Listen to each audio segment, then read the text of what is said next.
Coming up, we're going to talk about some changes to the modes. Yes. Some changes to the modes. All right, let's get the slides back up on our monitor so we can walk through this.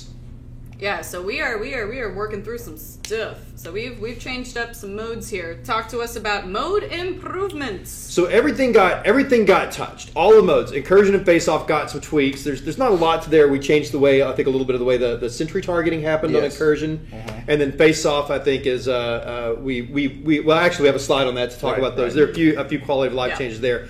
Capture got some major changes. Meltdown is almost brand new in some ways. So we're going to walk you through that. We actually are calling the new Meltdown Finale. And so we'll walk you through that. That's super fun. So, you want to talk about Capture? Yeah. So Capture, we know that Capture is the least played mode that we have from all of the modes. We've watched the stats at all those, but we know that some of you really love it and have appreciated it because it's also one of the most brawly, kind of fast-paced modes we have in the game. It's a really different experience than the longer Incursion and Meltdown. That was very intentional. We've always wanted a mode to do that and let you get a little bit more of your team deathmatch spirit out in a Capture mode. But what we're seeing on that is a couple of problems. One is it really didn't make good use of the level up ramp. Many Capture games, you finish before you got to level 10, so we're seeing those end early, which doesn't really feel like a great Battleborn game. And also, we noticed that a lot of times when you go to Capture, everybody's pulling in only common gear, which is great. I love that common gear has a place. But we'd like you to engage a little bit more in the gear system and be able to make some more choices there right at the beginning. So we've done a few things that we think are going to make Capture a much better experience. First off, in Capture, you're going to start at level 3 with 500 shards. You're going to get a boost to the start right at the beginning. So while you're in the base at the beginning, you're going to be able to get in there. You have 3 levels. You get right there. It's going to let you get to ults. It's going to let you get to higher levels a lot faster. So that's going to be good. 500 shards is very interesting. It gives you the ability to activate quite a bit of gear, one piece, right at the beginning. So you can now make some strategies against some better early activation to really optimize your game to the way you want to play. We've also reduced the time it takes to capture and neutralize points to 6 seconds. So it's going to be a little bit faster to capture the point, which gets other players about it and hold it. And we're actually, it's not even on the slide here, we're increasing the experience rewards from capturing or neutralizing points. Nice. So if you are capturing, neutralizing, or even defending points, you're going to get more experience there. You're going to see more experience on there. Defenders and capturers are going to be able to level up a lot more and take a lot more agency. So it should be, again, increasing the pace of that, definitely increasing the pace of leveling Capture mode while keeping the game mode very quick. The other thing we did is we changed how the Varelsi work. You're still going to have camps of Varelsi out there on the corners and all of that, and they're still going to contribute to the experience, but they're no longer going to drop those level up helixes, which gave you a full level instantly. We noticed a lot of players, a lot of teams that were very good could abuse that very early on to get their level advantage way up. You'd be level 8, the other team would be level 1 or 2. It really created some dynamics in Capture that weren't very healthy for the game. So what's going to happen now, killing Varelsi is still important. When you kill a Varelsi, it'll share experience points through all the members of your team. So if you want to designate 1 or 2 people to go around and mop up Varelsi camps, still going to give your team an advantage. It's still a great way to use that, to use good teamwork to do that, but it's no longer quite as polarizing as it was before when one character could skyrocket way over the top. Yeah, people are absolutely loving this update. Good. Joe SOS says, this is brilliant. Good. We want this mode to be fun, we want this mode to be fast, and we want this mode to play out as if it was an objective-based team deathmatch. And that's why we wanted the focus to be on players hitting these objectives as quick as possible and then getting back into the combat as quick as possible. So, some good changes for Capture. Yep. Oh, there we go. And by the way, and we reduced some small and medium shard cluster respawn times on that. This means that there'll be more shards. More shards on the whole map. Yeah. Oh, that's a pretty good question. What happens if both teams are killing Varelsi? Does it go to the last? It goes to who are basically last hit. Okay. Whoever gets the kill gets the experience for the team. Yeah. Cool. Perfect.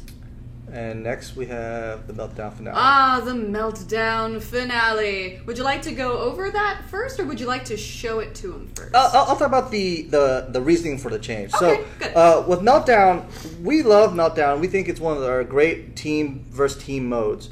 The problem is Meltdown has a very high learning curve, and for those that jump into a Meltdown game and don't know exactly what they're doing, or if they find themselves beaten down early, there's really a lot to overcome to get back into the game.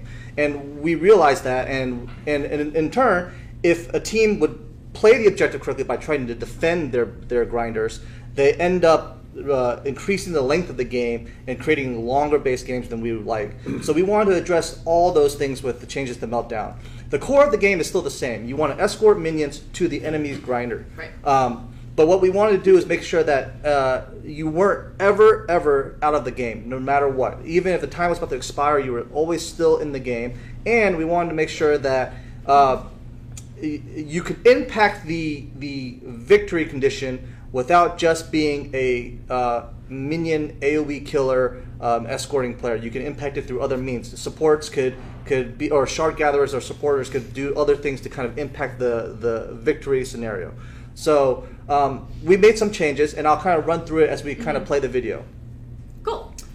Yes. So the cool thing is that you actually were able to give us a little video showing off the actual finale. Yes. So this is going to be super cool. Yeah. So right here, what you see is the time hits 10 minutes. The finale starts after 20 minutes of playtime, and you see this feedback here. It says end of regulation.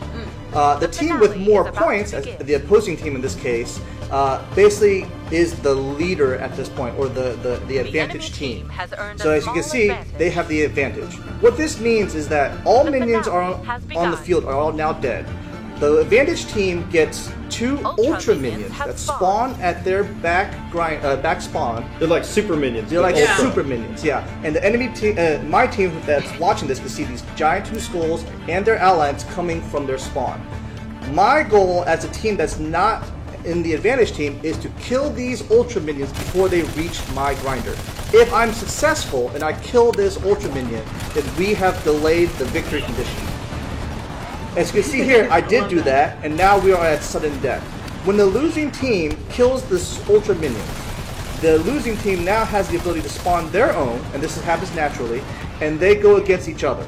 But the winning team, since they had more points than us, their ultra minion starts stronger. And you can tell by the number at the top. Ours is version 1.0, their version is 3.0. But we still have a chance. If I push back, my team pushes back hard enough, and we escort our ultra minion to the enemy grinder, somehow, some way, then we can actually capture the victory. So this means that even if normal play, the winning team stomps us 300 to 0, no longer 500 points, it's 300 points to 0, we now have a chance, a small chance, of being able to come back at the very end, kill their initial spawn, because only the winning team at the time gets the spawn at the beginning, then come back and escort ours to their base. We can actually steal the victory. So this means that there's always a fighting chance regardless. It also means that the end of the match has, again, it's why we call it finale, right? There's a bigger end to that. There's an event that ends the match. It's not just some random little minion waddles on fire through a gate. Yeah. Game over! Yeah. And we want to avoid the going to time and no one gets a sound victory. We want that final victory feeling where, like, yes, I escorted this final minion into the enemy grinder, and we won as a team. Yeah. Great question. Can you heal these Ultrabots? I don't believe you can. The full details will be in the patch notes. You can CC them. You can increase their speed or slow them down, so that if you build like the buildables, they could help speed them up or slow them down. The rocket turret can also slow down the minion. Stuns and slows will also work to try to reduce it. So if you wanted to focus on crowd control, you have a huge impact onto the ultra minion moving its path down the lane. I'd have to double check on the healing. Yeah. I can answer that question in the forum afterwards. I don't believe so. I think you're right on that. Yeah. Good to know. Yep. Very good. Yeah, because there are people already planning, sort of ways to kind of coordinate with this new mode here. The strategy has changed. The strategy has changed so that if you wanted to be the 5 assassin team and you get to the end with 0 minions escorted, you could technically wipe the enemy team and kill their ultra minion and just escort yours. It'll be very difficult. The balanced team will have a lot more stacked against you, but you could pull it off. And we've had play tests internally where we've pulled this off with teams that were uncoordinated, that had really high skill cap players carry the victory with a 5-player kill and taking their Ultra Minion down the lane. Wow. Yeah. That's going to be super fun. Big change to Meltdown. Yeah. Yep. So, and just to recap on the final points, I think if you go back to the slides, we can. I think I have the actual details there. Yes. So the opening phase lasts to 300 points, no longer to 500. We wanted to kind of shorten the beginning down. The halfway point is 150 now instead of 250. So the grinders will still move halfway through the back gates activated at 150, back still through the match.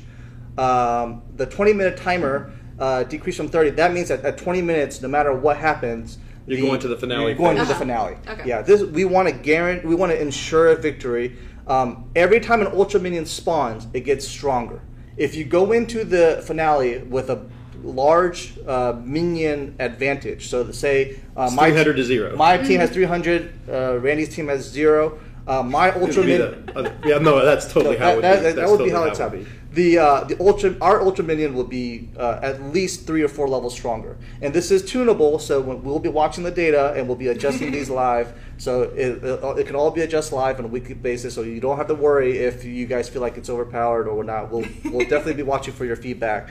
But we have had teams intentionally tank the beginning and win at the end. One team all they did was collect shards, activated all their legendary gear, built all the things they could build, tank it to 0 to 300, and then win at the end. Wow. Like, we've had those strategies win. So there's many different strategies that can be employed to win a Meltdown match. Yeah. A few questions. Will minions give more XP? Compensate? Yes. Minions will now give way more experience to compensate for the 20-minute time. Okay. If you play all 20 minutes, you will guaranteed be level 10, no problem. Cool. And do our buildables reset when the finale is triggered? No, they stay active. Cool. Good to know. There you go. Yeah. And we've talked through all that. Yeah. So this is just. We'll get these details again. Will be in the patch notes and other places, so you guys will get a good reminder of this. This just does a good summary of the big things to know and the big changes on that. So right. So that's the big Meltdown change. Again, it's to try to allow teams to always be viable. Try to allow players to always have a chance to win, no matter if they get stomped at the beginning or not. Cool. Good to know. I'm sorry, I animated all of these bullet points. Keep clicking, Grant. We're almost there. We're gonna make it, man. And next slide. Yeah.